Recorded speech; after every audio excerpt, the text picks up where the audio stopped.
Hello hello.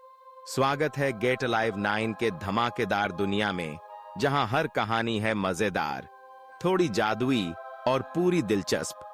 तो बांधिए अपनी कल्पना की बेल्ट और चलिए उड़ जाते हैं आज की कहानी के साथ। गांव से बहुत दूर, जहां लोगों के दिल भी पत्थरों की तरह सख्त थे, एक बूढ़ी रमा अपनी सूखी हुई आंखों में उम्मीद का आखिरी धागा लिए जी रही थी। उसका शरीर कमजोर था और झुर्रियों से भरे चेहरे पर एक ऐसी उदासी थी जो सदियों की पीड़ा को बयां करती थी। रमा के लिए उसका अपना घर एक जेल बन गया था। उसका बेटा और उसकी बहू अपनी आधुनिकता और स्वार्थ में इतने अंधे हो चुके थे कि उन्हें रमा की सेवा, उसके बलिदान और उसके प्यार की कोई कीमत नजर नहीं आती थी। वे रमा को एक बोझ मानते थे, एक काला साया जो उनके जीवन से खुशी छीन रहा था। एक दिन जब पोते ने एक खिलौने की जिद की और रमा ने अपनी फटी हुई चादर को बेचकर उसे खिलौना दिलाने की बात कही, तो बहू का गुस्सा फूट पड़ा। यह बुढ़िया हमारे घर का दुर्भाग्य है, उसने चीखते हुए कहा। उस रात रमा को बिना किसी दया के घर से बाहर निकाल दिया गया। वह अपने कांपते हाथों में अपनी लाठी और आंखों में टूटे हुए सपने लिए चल पड़ी। वह चलती रही जब तक कि वह एक ऐसे रेगिस्तान में नहीं पहुंच गई जहां हवा भी दर्द से भरी हुई थी। रेगिस्तान जहां हर कदम पर निराशा की आहट सुनाई देती थी। सूरज की तपिश और अकेलेपन की मार ने रमा को भीतर तक झुलसा दिया था। एक पुरानी गुफा के पास उसने अपनी लाठी जमीन में गाड़ दी और वहीं बैठ गई। उसकी लाठी एक छोटे मुरझाए हुए पौधे से टकराई जो अपनी अंतिम सांसें गिन रहा था। रमा ने उसे देखा। उसकी आंखों में उस पौधे का दर्द झलका। रमा ने खुद से कहा, तुम भी अकेले हो, मैं भी अकेली। चलो हम दोनों एक दूसरे का सहारा बनते हैं। उस दिन के बाद रमा के जीवन का एक ही मकसद था, उस नन्हे पौधे को जीवन देना।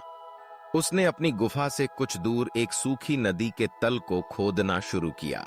हर सुबह वह अपने कमजोर हाथों से रेत हटाती और जब उसे थोड़ी सी गीली मिट्टी मिलती तो उसे अपनी फटी हुई ओढ़नी में लपेट कर लाती।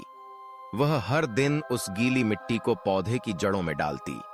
रात को वह ओस की बूंदों को इकट्ठा करने के लिए पत्थरों पर अपनी ओढ़नी फैलाती और सुबह उन बूंदों को पौधे को पिलाती। यह सिर्फ पानी नहीं था, बल्कि रमा के आंसू और उसकी मेहनत का निचोड़ था। हफ्ते, महीने और साल बीत गए। रमा की तपस्या रंग लाई। वह सूखा पौधा धीरे धीरे हरा भरा होने लगा। उसमें एक एक पत्ती फूटने लगी और फिर एक दिन एक अद्भुत पीला फूल खिल गया। रमा के दिल में मानो फिर से कोई खुशी जाग उठी हो। उसने उस फूल को आशा नाम दिया। उस फूल की जादुई सुगंध पूरे रेगिस्तान में फैलने लगी और जहां जहां उसकी खुशबू पहुंची, वहां वहां की जमीन में जान आने लगी। रमा ने अब उस जगह को एक बगीचे में बदल दिया था। उसने पत्थरों से एक छोटी सी क्यारी बनाई और उसमें तरह तरह के बीज बो दिए। उसका बगीचा रेगिस्तान के बीच एक नखलिस्तान बन चुका था।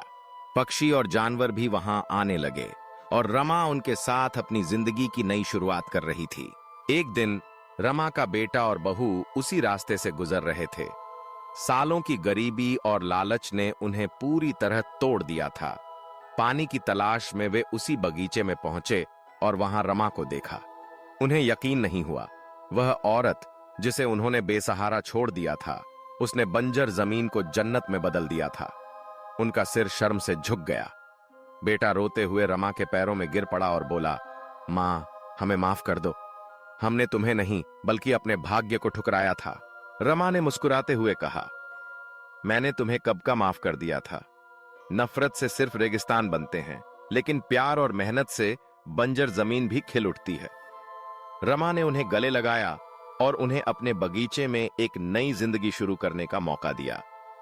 इस तरह रमा ने अपने अकेलेपन और परित्यक्तता के श्राप को अपनी मेहनत और प्यार से एक वरदान में बदल दिया। आज की वीडियो बस यहीं तक थी, लेकिन ज्ञान, हंसी और जिज्ञासा कभी खत्म नहीं होती। तो चलते हैं एक नई खोज की ओर, एक नई सोच की ओर। अगर आप साथ हैं तो हर वीडियो एक नई उड़ान है। सब्सक्राइब जरूर करना और कमेंट में बताओ अगली उड़ान कहां तक ले जाए आपको। कंटेंट नहीं, कनेक्शन बनाते हैं। हम हैं गेट अलाइव 9। मस्त रहिए।